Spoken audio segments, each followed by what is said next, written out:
Delta S निकालने में second process is irreversible isothermal.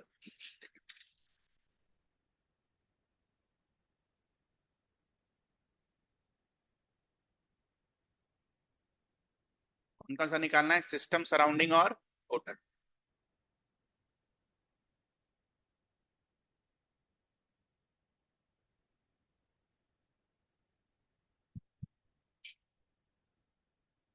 Total को और हम क्या बुलाते हैं? यूनिवर्स, है ना।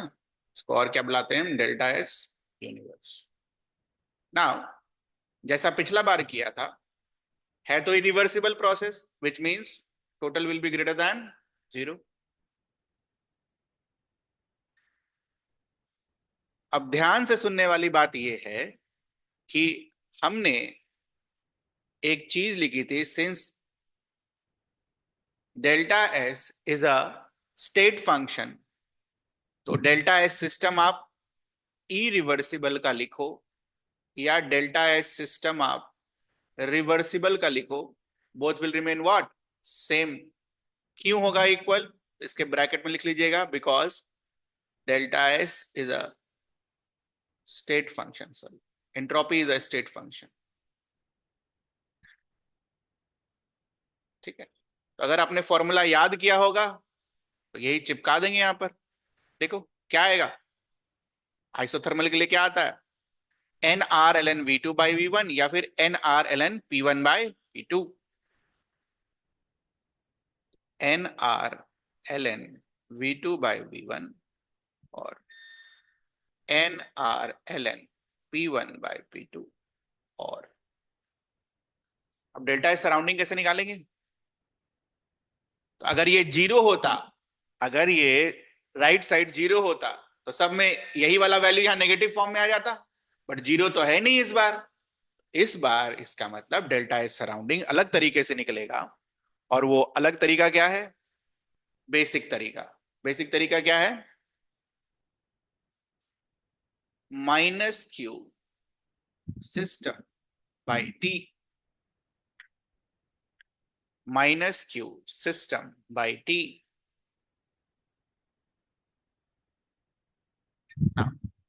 First law of thermodynamics says du is equals to q plus w.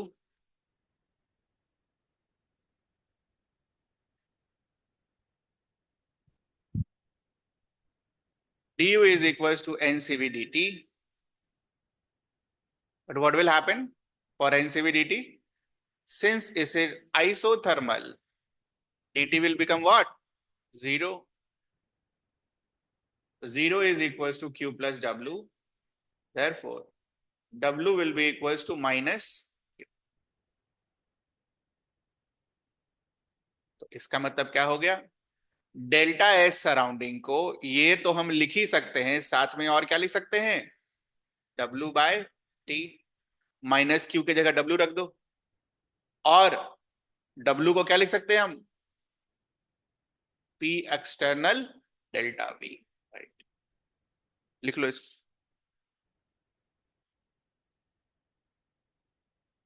तो डेल्टा एस सराउंडिंग लिखने के तीन तरीके, और तीनों एक ही है। ऐसा क्यों कर पाए हम? बिकॉज इस बार ग्रेटर देन जीरो था, that's why. Equal to zero रहता तो कोई दिक्कत नहीं होता।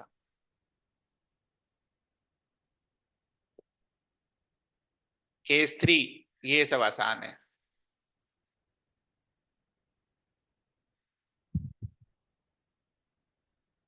Case 3 is reversible isochoric process. Isochoric का मतलब लिख लो, volume is equal to constant.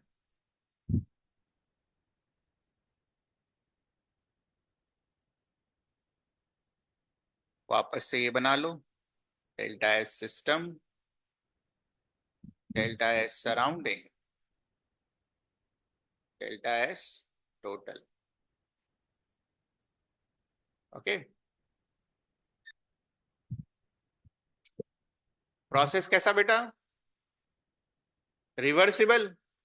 Reversible है तो टोटल को तो पहले जीरो कर दो। Now delta S system, system में वॉल्यूम क्या है, कांस्टेंट। ध्यान से देखना, फॉर्मूला ये था, वॉल्यूम अगर कांस्टेंट है तो V2 will be equal to what, V1। फिर से V2 और V1 कैंसिल आउट होगा तो क्या बचेगा, ln1। ln1 का वैल्यू क्या होता है, 0। तो आंसर क्या आएगा, NCV ln T2 bye T1। लिख दीजिए।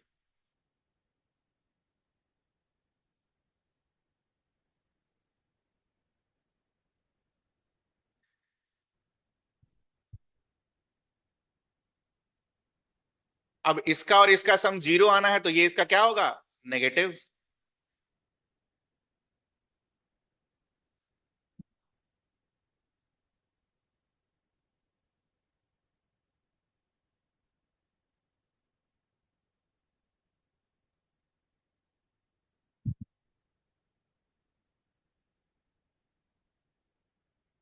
ये आप खुद से करेंगे, कोशिश करिए।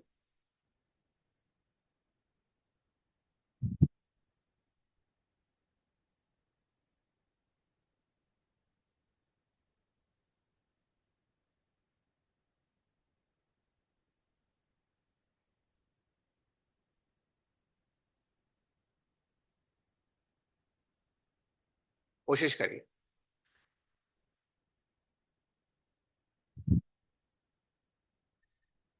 तभी तो पता चलेगा ना आपने लर्न किया या नहीं। कोशिश करिए, क्या वो गलत होगा ज्यादा ज्यादा, और क्या होगा, केस 4 होगा ना शायद, केस 4 होगा।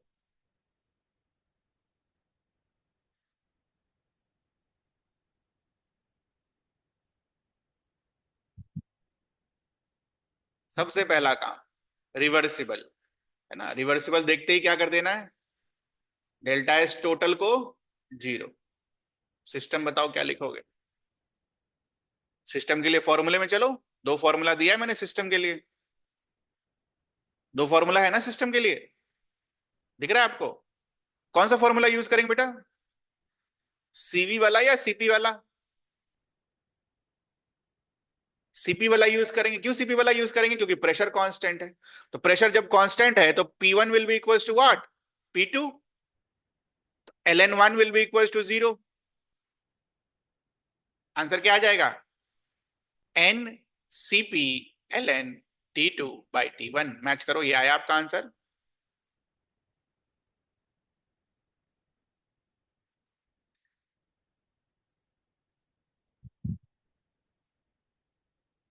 जब दोनों का सम 0 होना है तो ये क्या होगा,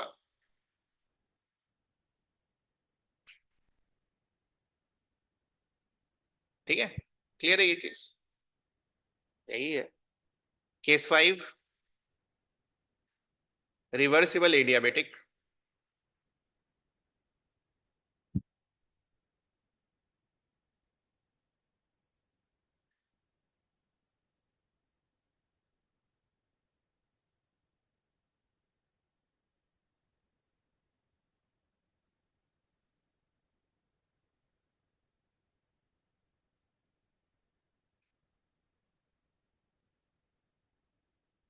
कोशिश करो, जो लिख सकते हो लिखो, रिवर्सिबल देखकर क्या लिख सकते हो, लिख सकते हो तो लिख लो, ऐसे ही तो याद होता है।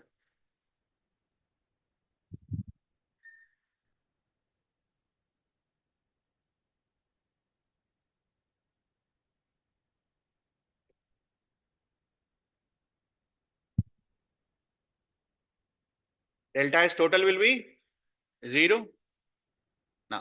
डेल्टा एस सिस्टम का बेसिक फॉर्मूला क्या था, basic formula Q reversible by T. Now adiabatic के लिए क्यू क्या होता है, 0।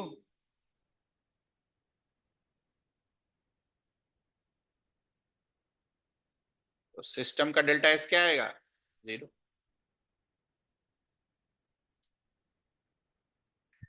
डेल्टा एस सराउंडिंग,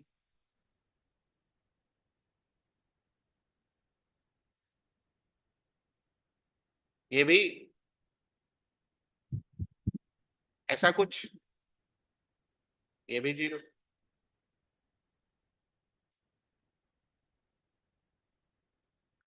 ध्यान रखना, इसमें ये भी 0 होता है, ये भी 0 होता है, भी जीरो। ठीक है, यूनिक सा केस है जिसमें सब जीरो होता है।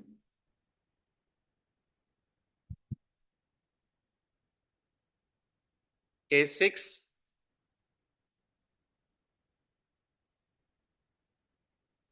Irreversible adiabatic. Irreversible adiabatic.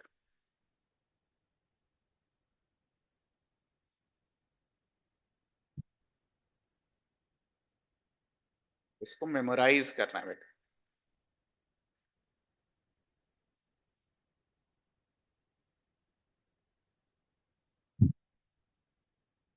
Delta S total will be greater than zero, इसमें तो कोई डाउट नहीं है।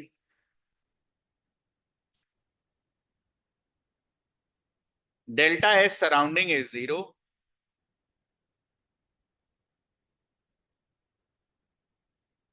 and delta S system is given by NCV ln T2 by T1 plus NR ln V2 by V1। ये memorise करना।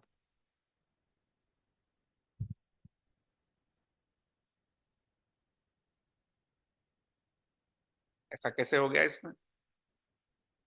मैं थोड़ा सा हिंट दे दे रहा हूं बस, इसे करने की जरूरत है नहीं। क्या है हिंट? वो ये देख, जब हम इसको डिराइव कर रहे थे, कैन यू सी दिस?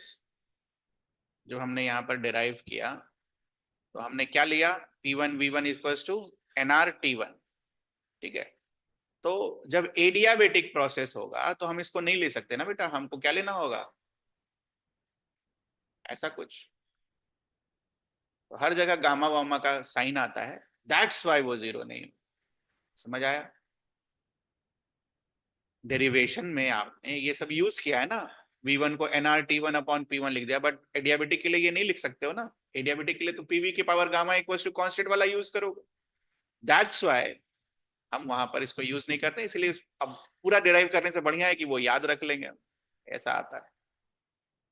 ठीक है, तो मेमोराइज कर लीजिएगा इसको। बाकी सराउंडिंग में हीट ट्रांसफर होगा नहीं, क्योंकि एडियाबेटिक प्रोसेस है।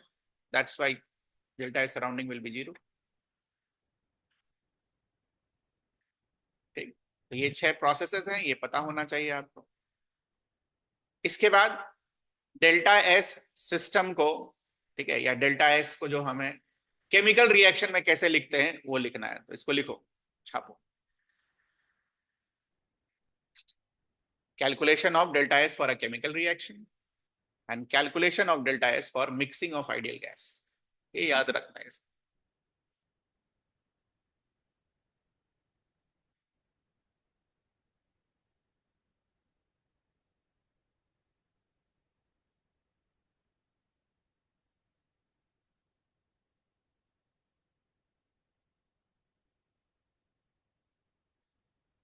ऑलरेडी हम इस सब चीज से वाकिफ हैं, है ना। Sigma product minus sigma reactant, याद रखना, प्रोडक्ट माइनस रिएक्टेंट।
हो गया। तो डेल्टा एस रिएक्शन वाला तो क्लियर है, प्रोडक्ट माइनस रिएक्टेंट, तो प्रोडक्ट माइनस रिएक्टेंट मतलब सी और डी, और सी के लिए आर से मल्टीप्लाई करेंगे, डी के लिए एस से मल्टीप्लाई करेंगे, माइनस ए के लिए एम से मल्टीप्लाई करेंगे, बी के लिए एन से मल्टीप्लाई करेंगे। तो इस तरीके से हम डेल्टा एस कैलकुलेट कर सकते हैं। Now when it comes to mixing of ideal gas, what is the meaning of mixing? मान लीजिए ऐसे दो कंटेनर्स हैं, स्टॉप क्लॉक लगा हुआ है यहाँ पर, स्टॉप, इसको अगर हटा दिया जाए क्या होगा? दोनों मिक्स होगा। तो पहले तो पहला गैस यहां पर है और दूसरा गैस यहां पर है, मिक्सिंग होने के बाद दोनों एक दूसरे से, ये वाला इधर ये वाला इधर, हो सकता है ये वाला थोड़ा इसमें भी रह जाए इसमें भी रह जाए, तो जब मिक्सिंग होगी what will happen? Randomness will increase, और रैंडमनेस अगर बढ़ेगा तो डिग्री ऑफ रैंडमनेस किससे मेजर करते हैं हम? एंट्रोपी से। तो एंट्रोपी का चेंज आएगा। एंट्रोपी का चेंज कैसे कैलकुलेट करते हैं? By this formula. ठीक है, मान लो दो ही गैस है, तो पहले का मोल फ्रैक्शन क्या होगा बेटा? N1 upon N1 plus N2। दूसरे वाले का मोल फ्रैक्शन क्या होगा? N2 upon N1 plus. तो आपको यहां से मोल फ्रैक्शन निकल जाएगा, वैल्यू पुट कर देंगे यहां पर x1 और x2 का। ठीक है, x1 के साथ N1 मल्टीप्लाई करना है, x2 के साथ N2। मान लो 3 होता तो एक और।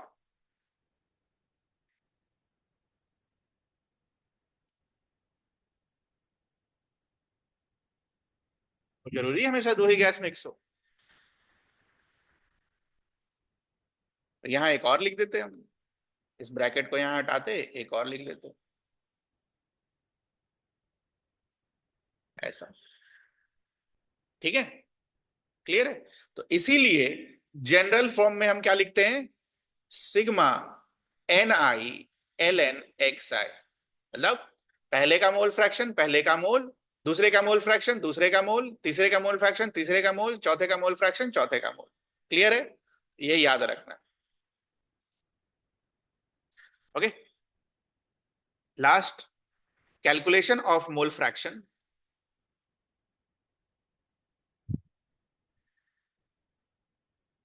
फॉर फेज चेंज, और मोल फ्रैक्शन होता हूं, कैलकुलेशन ऑफ एंट्रोपी चेंज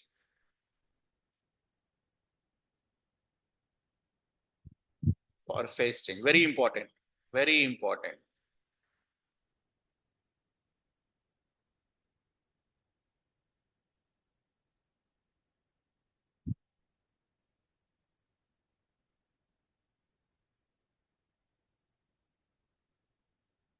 तो हम सबको पता है फेज चेंज जो होता है वो क्या चीज पर होता है? Constant pressure. ठीक,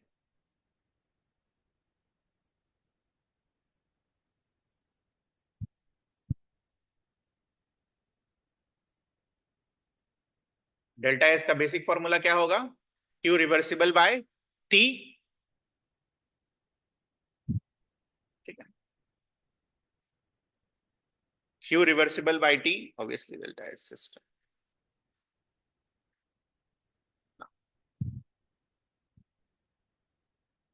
Q reversible will be equals to delta H because heat exchange at constant pressure। पढ़ा था आपने, याद करो। डेल्टा एच क्या होता है? एंथैल्पी हीट एडेड एट या heat exchange at constant pressure. यहाँ तो कांस्टेंट प्रेशर पर चल रहा है, तो इसको हम क्या लिख देंगे? Delta H bye.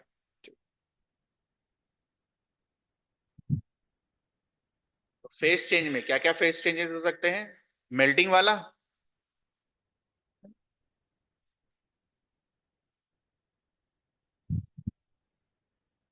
Delta H fusion निकालना हो तो क्या लिखना होगा? Delta H fusion divided by time, sorry temperature. और मान लो डेल्टा एस वेपराइजेशन प्रोसेस का निकालना हो तो कैसे लिखोगे? Delta H vaporisation divided by temperature.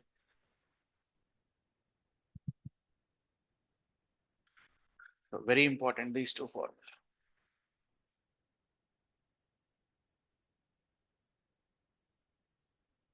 Temperature कौन सा यूज करोगे? मान लो आइस होता तो टेम्परेचर क्या होता यूज? बोलो। जीरो तो नहीं लिख देते ना बेटा, क्या लिखते? बताया था मैंने, टेम्परेचर हमेशा क्या चीज में यूज करना है? केल्विन में। लिख लो बगल में। और 0 डिग्री सेल्सियस मत लिखना, ना तो कभी आंसर आएगा ही नहीं। Delta H divided by zero आएगा आंसर। फिर वो लोग फॉर्मूला गलत हो गया। ठीक है।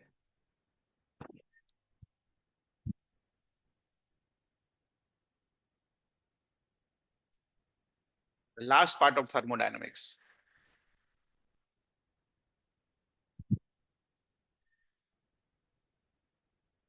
Gibbs free energy.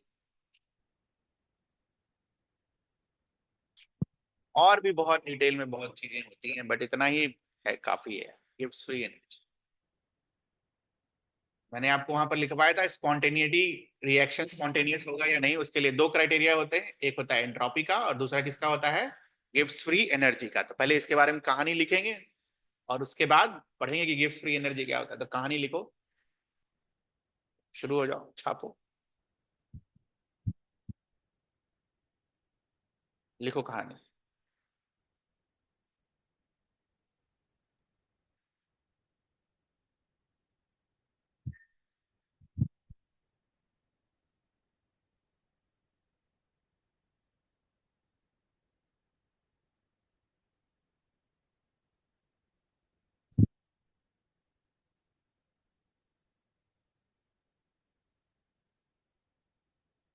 अंडरलाइन कर रहे हैं, आप भी अंडरलाइन कर लेना,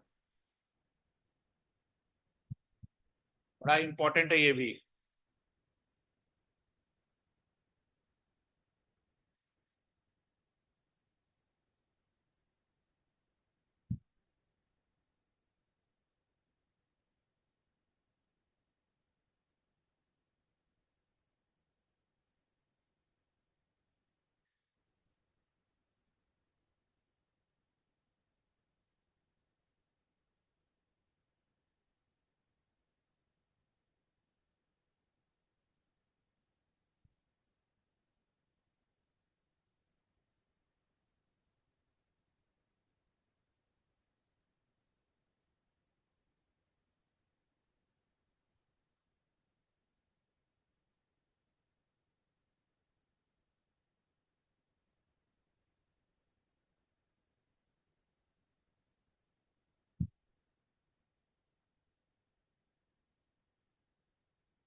इसको भी लिखो।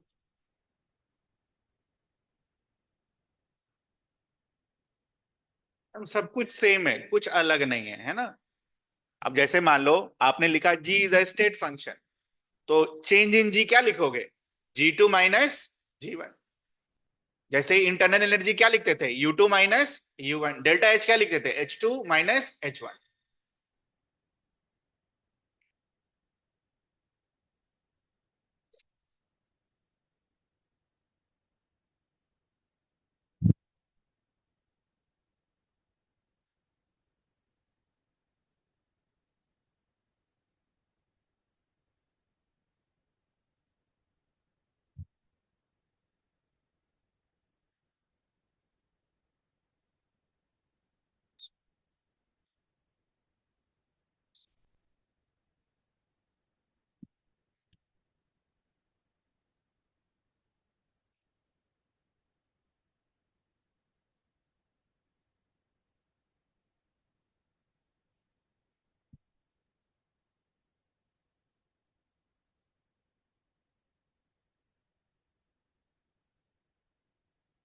एक लाइन और लिखो। Delta G is a measure of spontaneity of a reaction और a process. Delta G is a measure of, जो पहला लाइन लिखा था आपने, स्पॉन्टेनिटी ऑफ अ रिएक्शन।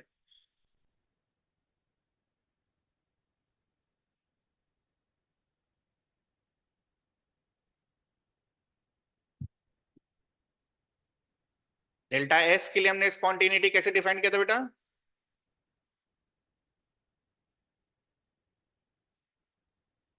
है ना, रिवर्सिबल के लिए इक्वल टू जीरो और इरिवर्सिबल के लिए ग्रेटर देन जीरो। वैसे ही हम स्पॉन्टेनिटी यूजिंग जी डिफाइन करेंगे। तो व्हाट आर दोज? देखो, spontaneous reaction,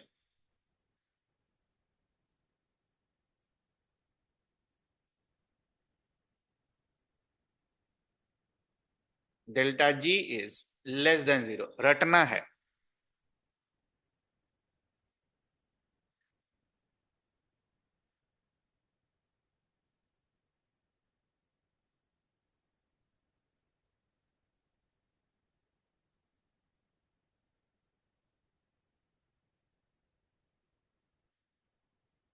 for equilibrium state,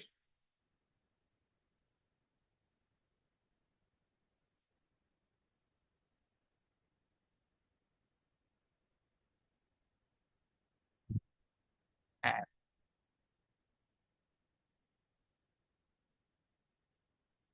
for non spontaneous reaction,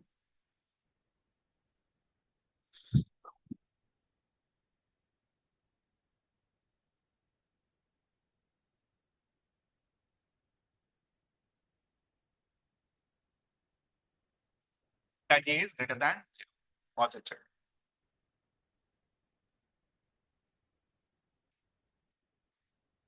ये मेमोराइज करना आप, ऐसा होता है।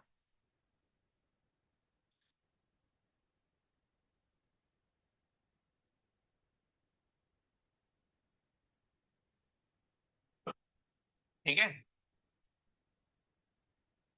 तो बात अब इस पर आती है। ये तो याद कर लिया, डेल्टा जी नेगेटिव होना चाहिए या तो जीरो होना चाहिए और इक्विलिब्रियम स्टेट और स्पॉन्टेनियस रिएक्शन के लिए। तो डेल्टा जी कैलकुलेट कैसे करें?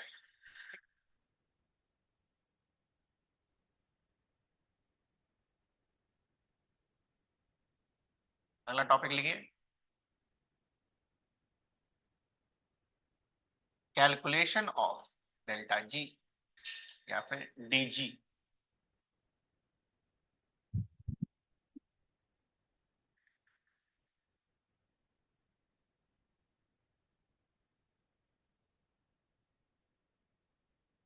पहला formula, dG is equals to VdP minus SdT. Maxwell के इक्वेशन से ये सब आता है, वो उतना जानने की जरूरत है नहीं। DG is equals to VdP minus SDT.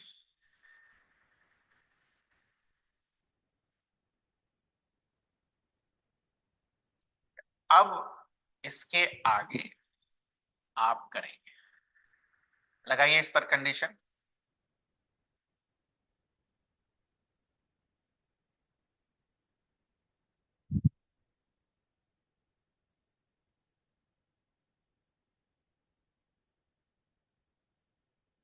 Write the formula for constant temperature.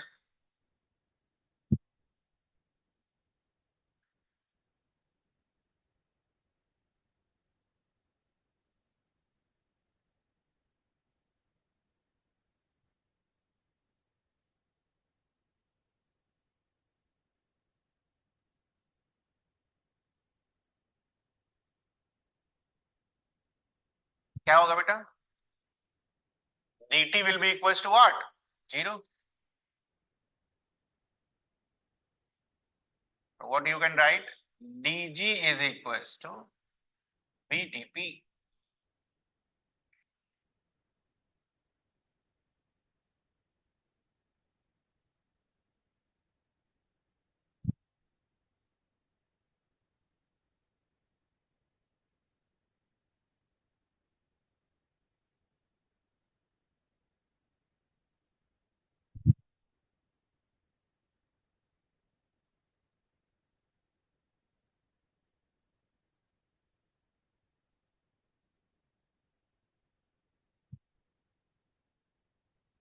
करिए, दूसरा कंडीशन के बाद क्या दिखेगा?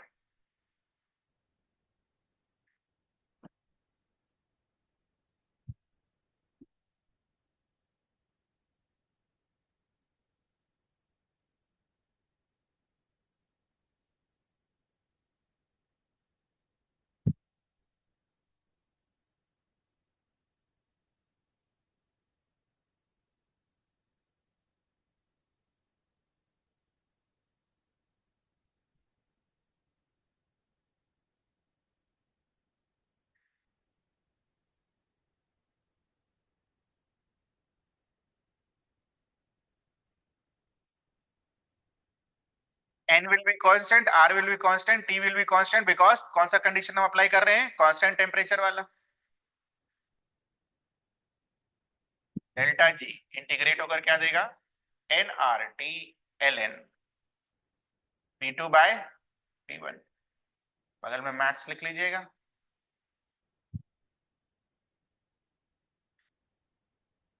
Integral of dx upon x is equals to ln x 1 to 2 1।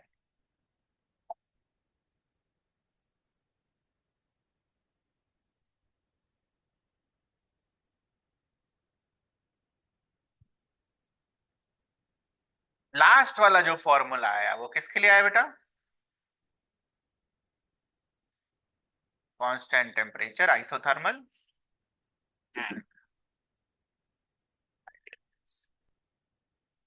पहला वाला is valid for all, dg is equals to vdp minus sdt, valid for all. We started from here and we reached there. ठीक है?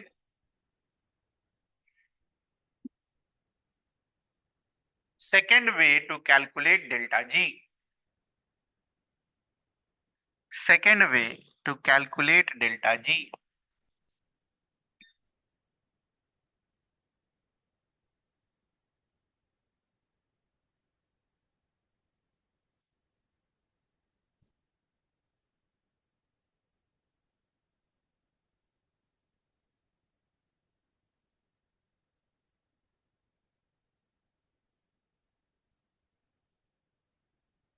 Second way to calculate delta G, ये है formula, दूसरा formula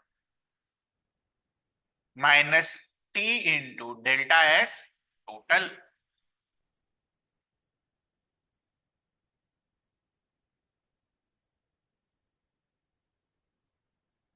सब रटना है।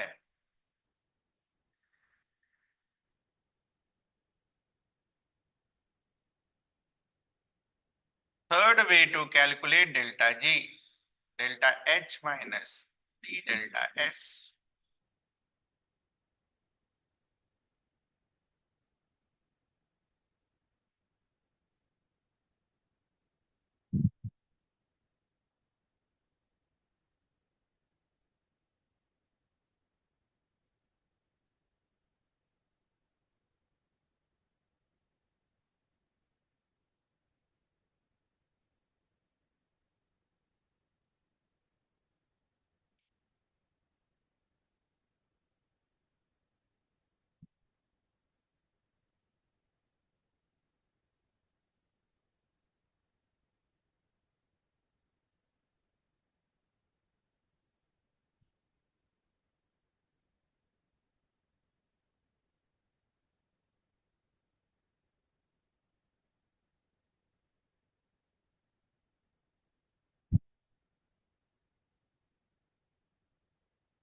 ध्यान रहे टी क्या चीज में है।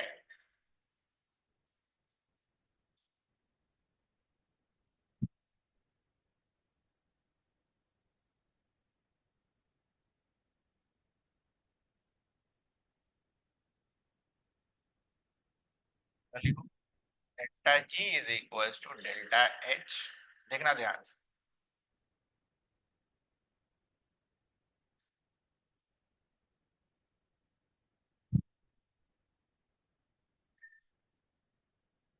कोई दिक्कत है इसमें?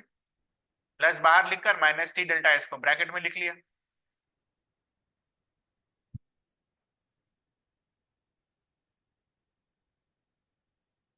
इसका केस वन, इसका इस फॉर्मूले का अब एनालिसिस। केस वन,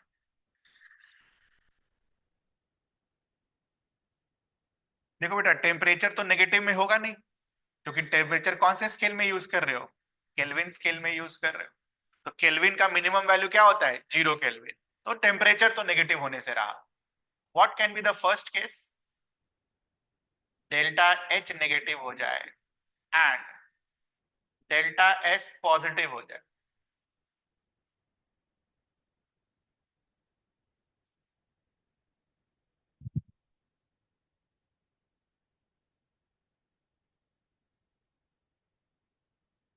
ऊपर वाला फॉर्मूला लिखो फिर से, याद ही हो जाना चाहिए फॉर्मूला आज के आज।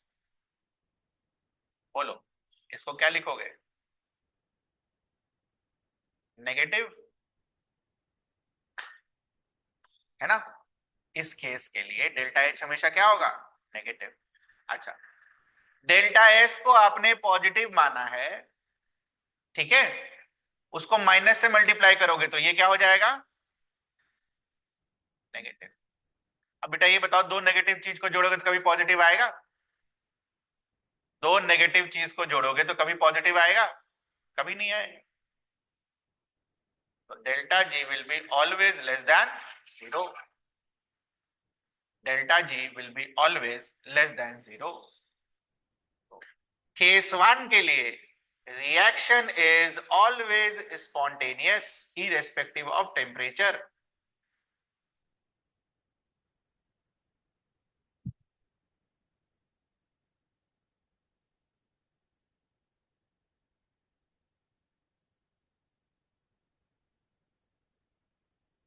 सब रटना नहीं है, सब खुद से कर लेना, ठीक है। सब बस खाली पढ़ाने के लिए, पहला वाला फॉर्मूला याद रहना चाहिए, उसके बाद खाली मैथ्स है। कुछ किया मैंने यहाँ पर? केमिस्ट्री कुछ पढ़ाया आपको? कुछ नहीं। केमिस्ट्री का ये पढ़ाया बस, ये तीन। Delta G should be less than zero for spontaneous reaction, chemistry यही है बेटा। उसके बाद खाली मैथ्स है।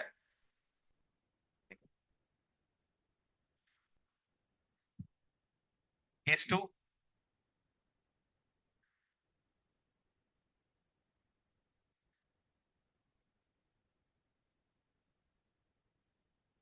डेल्टा एच को ग्रेटर देन जीरो कर लेते हैं एंड डेल्टा एस को लेस देन जीरो कर लेते हैं। फॉर्मूला लिखो और बताओ। अब खुद से करो, मेरा जरूरत नहीं पड़ना चाहिए। बताओ क्या है, क्या होगा? ज्यादा ज्यादा गलत होगा और क्या होगा?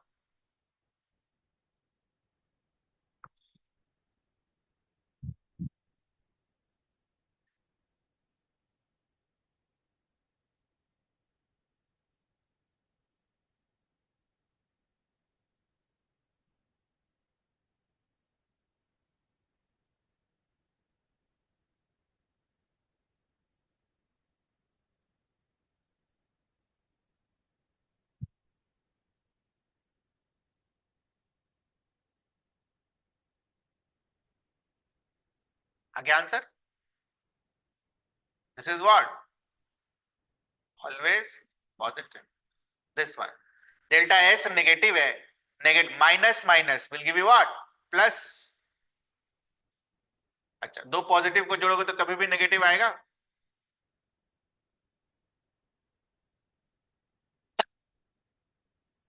This case implies what? Reaction is always non-spontaneous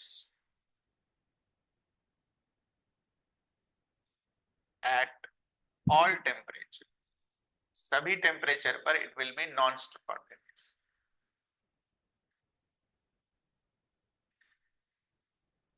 reaction slash process.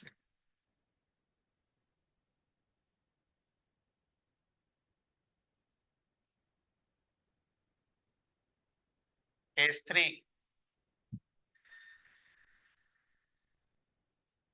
Delta H greater than 0 and delta S greater than 0। ये देखना है आपको।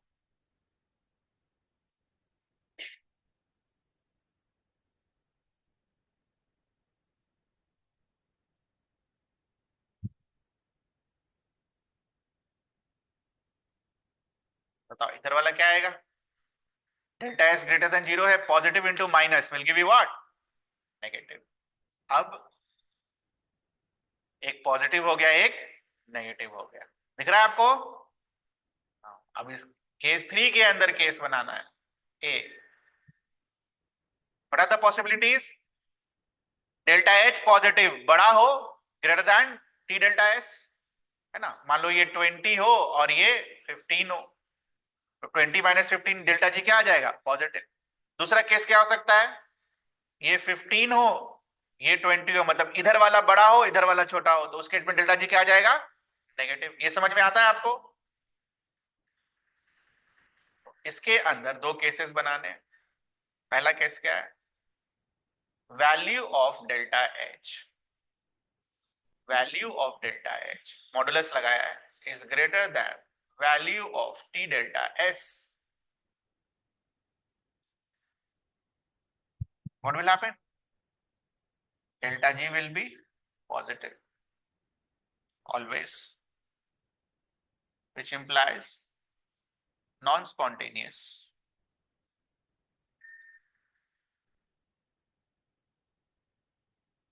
दूसरा कंडीशन क्या है?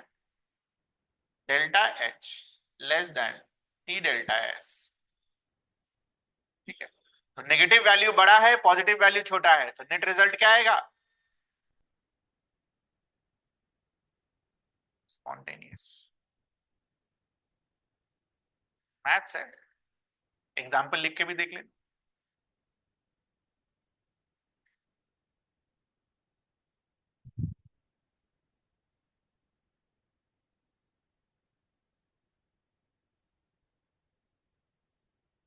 तो 15 में से 20 घटाओगे क्या मिलेगा? -5। इसका भी एग्जाम्पल ऊपर लिख लेना ऐसे समझने के लिए, अगर नहीं समझ आ रहा है। 20 में से 15 घटाओगे क्या आएगा? पॉजिटिव। तो यहीं पर एक स्विच टेम्परेचर डिफाइन करते हैं। स्विच, आप देख रहे हो, स्पॉन्टेनियस और नॉन स्पॉन्टेनियस। ठीक है, क्या होगा स्विच टेम्परेचर के लिए? देखना ध्यान से।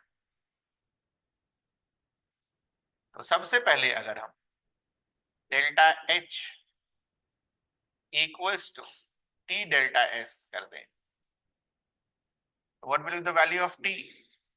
Delta H upon delta S।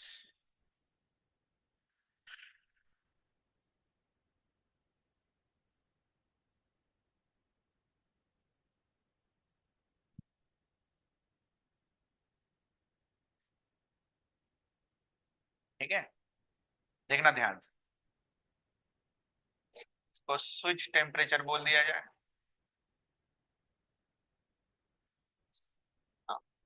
If switch temperature is more than given temperature, if switch temperature is more than given temperature, what will happen? T switch into delta S, वो क्या हो जाएगा?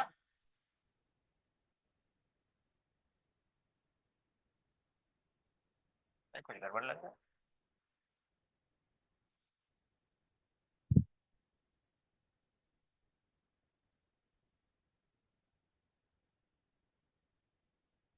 एक मिनट, नहीं नहीं ठीक है।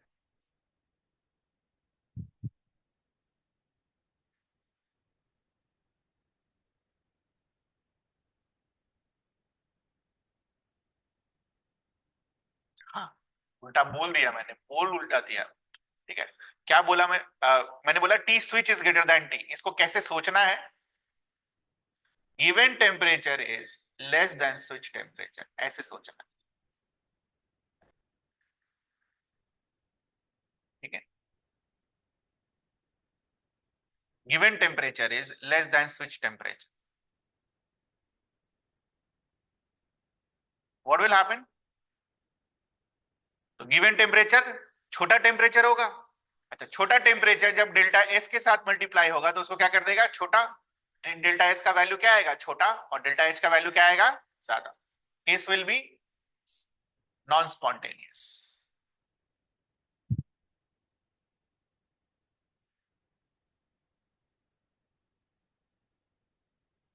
Non spontaneous.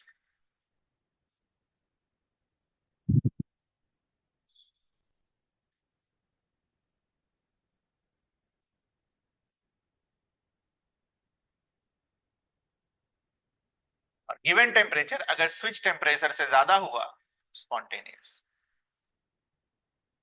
ऐसा कुछ होता नहीं है स्विच, ठीक है, बस गिवन के लिए। हाँ, ये वाला जो पोर्शन है इसको अवॉइड करना है।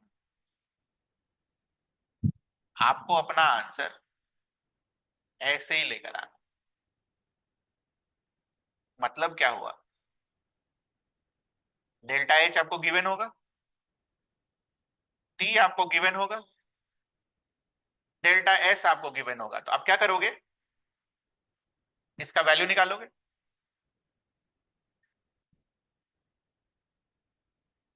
इसका वैल्यू आपको ऑलरेडी नोन है, और चेक कर लेना रख के delta H minus T delta S क्या आ रहा है। ठीक है, आप ऐसे ही करना, ये सब करने का जरूरत नहीं है। ठीक है, समझ आया? आपको टी दे रखा होगा, डेल्टा एस दे रखा होगा, टी डेल्टा एस निकाल लेना, डेल्टा एच निकाल लेना, और delta H minus T delta S में पुट कर लेना। डेल्टा एच क्या आएगा, पॉजिटिव नेगेटिव, आपको समझ में आ जाएगा। फालतू ये सब चीज रटने की कोई जरूरत नहीं है, पर ठीक है, पढ़ाया जाता है, मैंने बता दिया। Okay, next is case 4।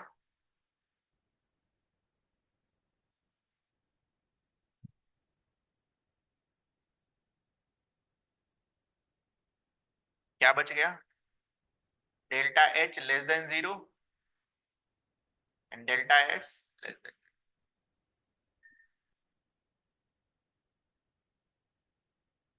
Delta G will be delta H minus T delta S.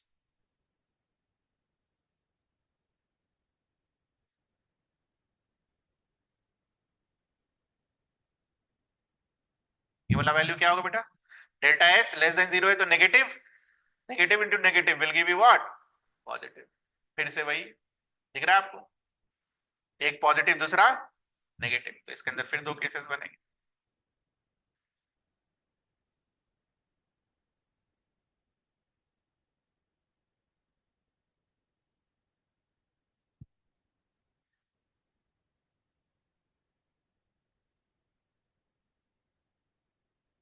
और मुझे इसका आंसर कंप्लीट करके दो,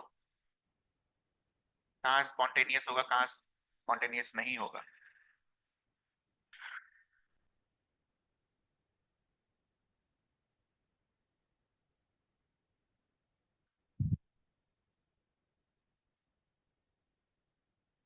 पॉजिटिव वैल्यू नेगेटिव वैल्यू से बड़ा है, व्हाट विल हैपन?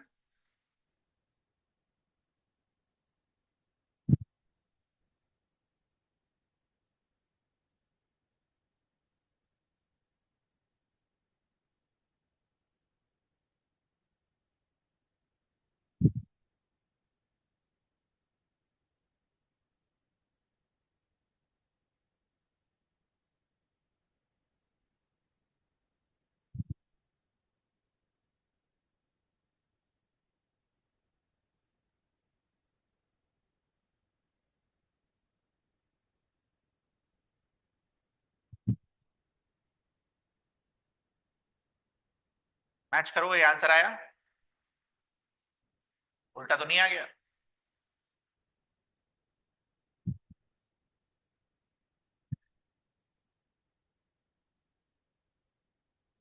मैग्नीट्यूड खाली कंपेयर कर रहे हैं, थोड़ी ना साइन के साथ कंपेयर कर रहे हैं, मैग्नीट्यूड कंपेयर कर रहे हैं। एग्जांपल लिख लो इसका।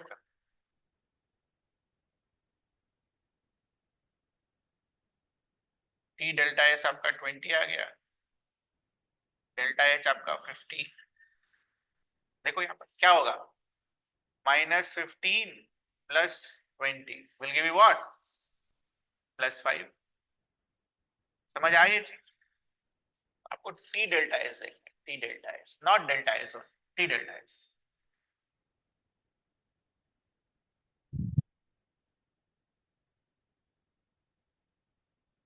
नॉन स्पॉन्टेनियस,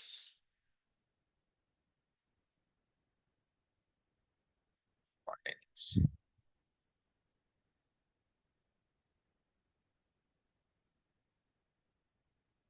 और यहाँ पर भी वही, कौन सा टेम्परेचर डिफाइन करेगा स्पॉन्टेनियस होगा कि नहीं?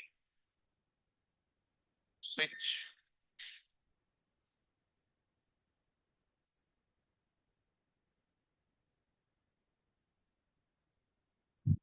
ध्यान रहे मॉडुलस जरूर लगाइएगा, टेम्परेचर नेगेटिव नहीं हो सकता, आपको पॉजिटिव वैल्यूज लेने।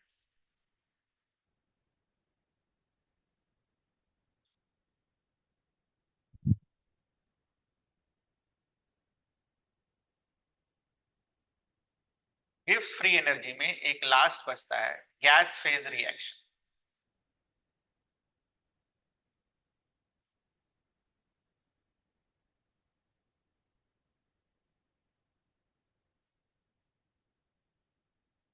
Gas phase reaction system, what does this mean? पहले तो मतलब लिखो।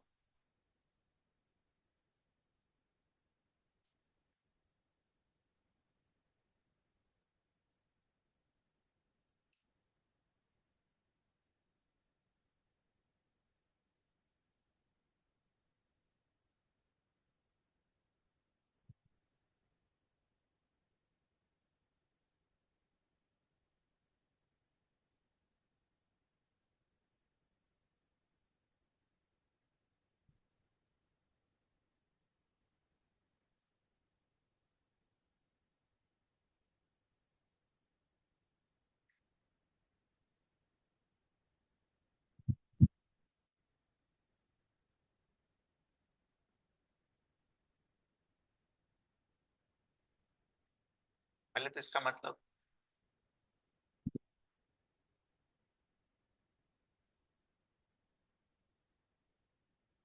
Delta G is equals to delta G not when pressure is equals to 1 atmosphere and number of moles is equals to 1.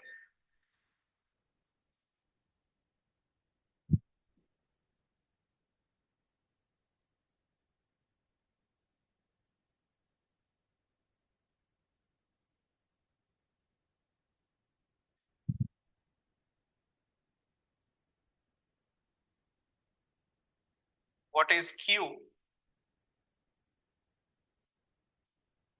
इसको बस खाली लिख लेना बेटा और अगले चैप्टर का वेट करना है। Reaction quotient, reaction quotient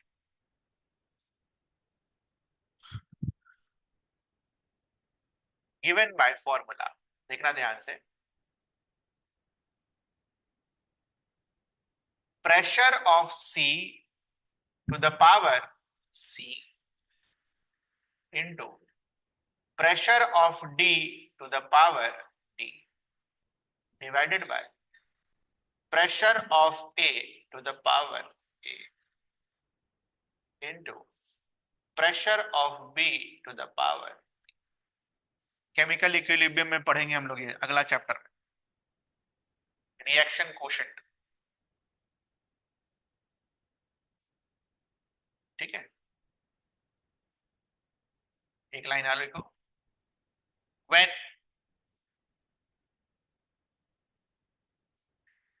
rate of forward reaction is equals to rate of backward reaction, then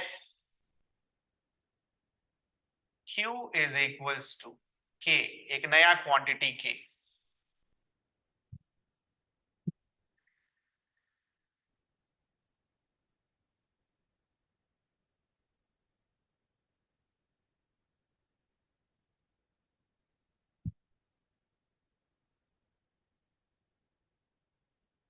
delta G is equals to 0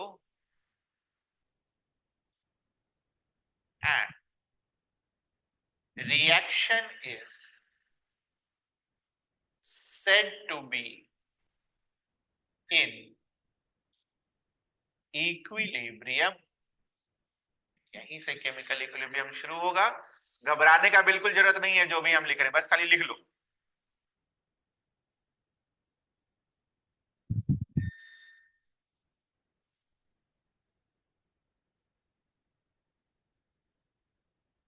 Therefore, at equilibrium,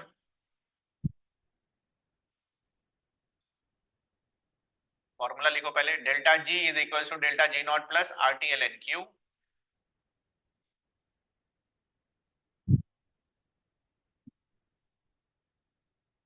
जो शुरू में जो फॉर्मूला लिखा, एट इक्विलिब्रियम पर कंडीशन क्या लगाओगे, इसको 0 पुट करोगे,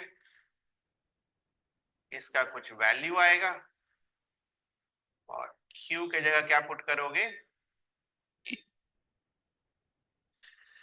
Therefore, delta G naught is equals to minus RT/LN। Very important formula. कि कैसे आया, इक्विलिब्रियम रिएक्शन में डेल्टा G 0 वगैरह कैसे हुआ, रेट ऑफ फॉरवर्ड रिएक्शन क्या होता है, रेट ऑफ बैकवर्ड रिएक्शन क्या होता है। तो जैसे ही केमिकल इक्विलिब्रियम शुरू करेंगे, पहला टॉपिक यही है, ठीक है। वेरी इंपॉर्टेंट फॉर्मूला, इसको रटना है ना। केमिकल इक्विलिब्रियम जिस दिन भी शुरू होगा उसका पहला टॉपिक यही है, ठीक है, यहीं से शुरू करेंगे।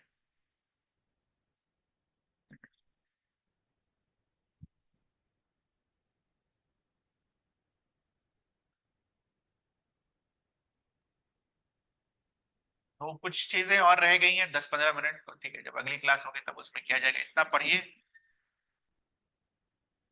थोड़ा सा और लिखना है। थर्ड लॉ थर्मोडायनेमिक्स एक पेज, और एक पेज और, 2 पेज और रह गया है लिखने के लिए, अगली क्लास में करेंगे, जा सकते हैं आप। इसको पढ़िए, और ये वाला पोर्शन जो अभी लास्ट में करा है ना, क्यू क्या है, इसके लिए घबराना नहीं है, ठीक है। केमिकल इक्विलिब्रियम का पहला क्लास होगा और सब क्लियर हो जाएगा।